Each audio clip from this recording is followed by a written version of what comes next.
اور آزادی کی تحریک کے پرجوش رکن بھی تھے، جواہر لال نہرو کے پرائیویٹ سیکریٹری بھی تھے۔ ان کی شاعری قدیم و جدید رنگ کا حسین امتزاج ہے، امتزاج یعنی ایک کنیکشن ہے، اینیکزیشن ہے۔ ان کی غزلوں میں انگریزی زبان کی رومانیت پائی جاتی ہے، رومانٹک جو ایک جذبہ ہے اور جو شاعری ہے وہ رومانوی تو وہ پائی جاتی ہے۔ تشریح اس شعر کی کیا ہے؟ ہندوستان کی سرزمین پر یہ جو بڑے بڑے شاعر جو گزرے تھے، اور میر تقی میر اور اسی طرح ان شعراء میں یعنی وہ سارے جو شعراء تھے جو اپنی غزل گوئی کی وجہ سے ان کو یعنی ابدی زندگی ملی اور وہ دنیا سے جا چکے ہیں، اور انہی شعراء کی پیروی انہوں نے بھی کی، اور اسی وجہ سے ان سے پہلے جو شعراء گزرے تھے ان کے کیا نام تھے؟ ان میں میر تقی میر اور میر درد اور مصرفی، مرزا اسداللہ خان غالب اور بہت سارے شعراء اور بھی تھے کہ وہ مرزا داغ دلوی بھی تھے، اور بہت سارے شعراء اس میں شامل تھے، اسی سب میں شامل تھے۔ تو اسی وجہ سے شعر کہتے ہیں کہ میں بھی ان اشعار، وہ جو شعراء جو شاعری کرتے تھے، میں بھی انہی قافلے میں شامل ہوا ہوں، اور وہ قافلہ تو مجھ سے جا چکا ہے، وہ لوگ جا چکے، مر چکے ہیں، اور میں انہی کی اتباع میں ان کی پیروی کر کے میں بھی شاعری کر رہا ہوں۔ اور قافلِ رفتگاہ سے مراد یعنی عظیم شعراء ہیں، وہ شعراء جو عظیم شعراء ہیں، تو وہ بڑے شاعر جو تھے وہ ان سے جا چکے ہیں، جو فراق سے پہلے گزرے تھے، یعنی ان سے پہلے گزرے تھے۔ اور اس شعر میں شاعر کہتے ہیں کہ وہ عظیم شعراء جو تھے، وہ عظیم شعراء کا جو قافلہ تھا، وہ میں بھی اسی قافلے سے تعلق رکھنے والا، میں بھی ایک انسان ہوں، میں بھی ایک شاعر ہوں، ظاہری بات ہے کہ یہ بھی شاعر ہیں، جو ان سے بچھڑ کر رہ گیا ہوں۔ یعنی وہ لوگ تو جا چکے، لیکن میں ان لوگوں کے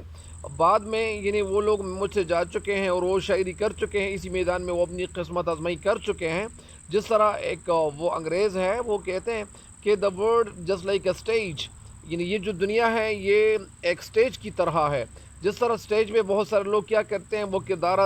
کردار رول پلے کرتے ہیں، اور پھر جب وہ رول پلے کرتے کردار نبھاتے ہیں، اور وہ اسی اسٹیج سے پھر نیچے اترتے ہیں، یعنی وہ چڑھ جاتے ہیں، پھر نیچے اترتے ہیں، اور وہ ان کا جو رول پلے کرنا ہوتا ہے وہ اسی رول کو پلے کرتا ہے، پھر وہ دوسرے انسان کی باری آتی ہے، تیسرے شخص کی باری آتی ہے۔ تو اسی وجہ سے وہ کہتے ہیں کہ یہ دنیا ہے وہ ایک سٹیج کی طرح ہے۔ تو اسی وجہ سے شعر میں کہتے ہیں کہ میں تو ان لوگوں سے بچھڑ گیا ہوں، یعنی یہ اور جو لوگ تھے تو وہ اس سٹیج کے کارندے تھے، وہ اس سٹیج کے اوپر یعنی انہوں نے بڑا نام کمایا اور انہوں نے شاعری کی، تو میں بھی انہی قافلے سے پیچھے رہ جانے والا انسان ہوں، جو ابھی تک میں نہیں مرا ہوں۔ یعنی میں بھی وہ جو اشعار جو شاعری کرتا ہوں، میں بھی اسی انداز اسی انداز کو میں اپنائے ہوا ہوں، اور اسی ڈھنگ اور اسی طریقے پہ اور اسی طرز پہ اور اسی شیوے اور انداز اور اسی لیک اور ڈگر پہ میں اپنی شاعری کر رہا ہوں، اسی راستے پہ میں بھی چل رہا ہوں۔ اور جو شاعر یعنی جو میر اور غالب اور جرد اور بہت سارے شعراء مصرفی جو اس میدان میں انہوں نے وہ لوہا آزما چکے ہیں، وہ لوگ جا چکے ہیں، وہ موت کے منہ میں جا چکے ہیں، اور وہ اس دنیا سے چلے گئے ہیں، اور میں اسی قافلے سے اگرچہ جدا ہو گیا ہوں، لیکن میں بھی اتنا ہی بڑا شاعر ہوں، جو مجھ سے پہلے جو شاعر گزرے تھے، اور جو مجھ سے پہلے اس دنیا سے وہ جا چکے ہیں، رخصت ہو چکے ہیں۔ لیکن بات یہ ہے کہ خیالات اور جذبات کے لحاظ سے یعنی میری شاعری ان سے ریلیٹڈ ہے، مشابہت رکھتا ہوں، یا مشابہت رکھتا ہے میری شاعری۔ میں بھی اسی مٹی پہ پڑا بڑا ہوں، میں بھی اسی مٹی پہ زندگی گزار چکا ہوں یا زندگی گزار رہا ہوں، اور جس مٹی سے، جس خمیر سے ان عظیم شعراء کا جو تعلق تھا، وہ اسی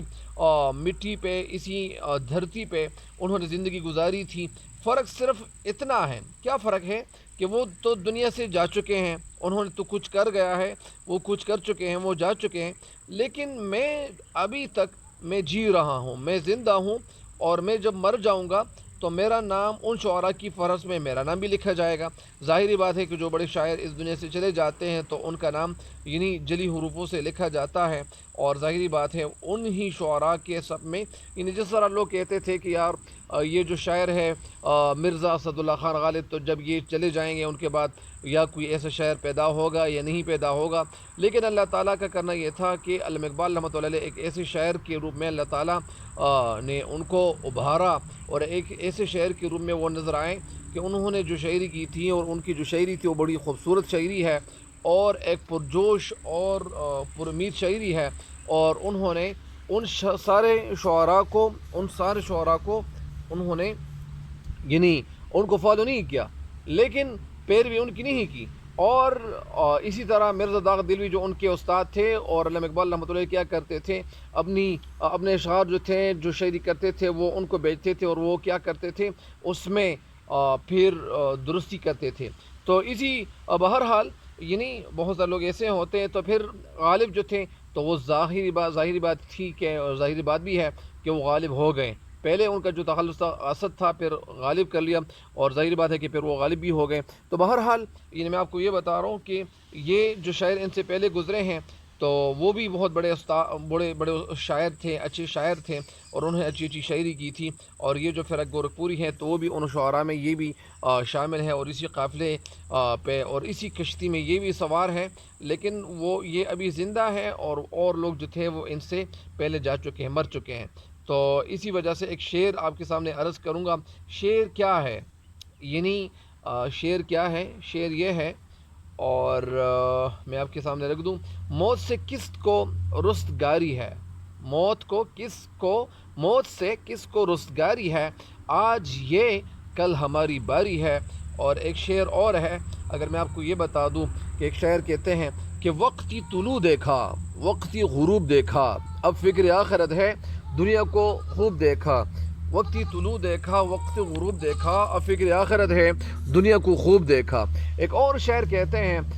کہ صبح ہوتی ہے، شام ہوتی ہے، زندگی یوں ہی تمام ہوتی ہے۔ صبح ہوتی ہے، شام ہوتی ہے، زندگی یوں ہی تمام ہوتی ہے، یعنی زندگی تمام ہو جانا یعنی زندگی ختم ہوتی ہے۔ ایک اور شعر کیا کہتے ہیں کہ شعبہ ناسخ نہیں کچھ میر کی استادی میں، یعنی یہ بھی ایک شاعر گزرے ہیں۔ اور شعبہ یعنی شک ناسخ نہیں کچھ میر کی استادی میں، آپ بے بہرا ہیں جو معتقدی میر نہیں۔ یعنی بہرحال بہت سارے شعراء، بڑے بڑے شعراء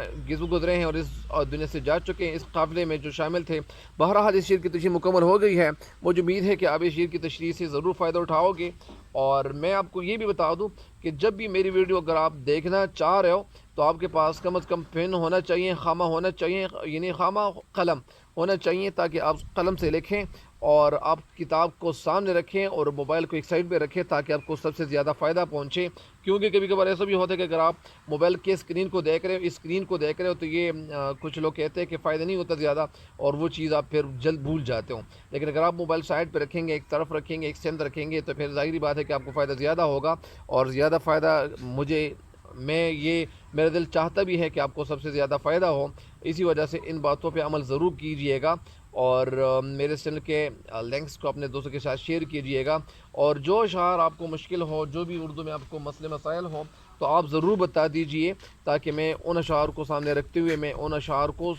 آپ کے سامنے عرض کر دوں، ان کی تشریح کر لوں، تاکہ آپ کے لیے آسانی ہو۔ مجھے بھی اپنی دعاؤں میں یاد رکھیں، خصوصی دعاؤں میں یاد رکھیں، میں آپ سب کو خصوصی دعاؤں میں یاد رکھوں گا۔ اللہ تعالی ہم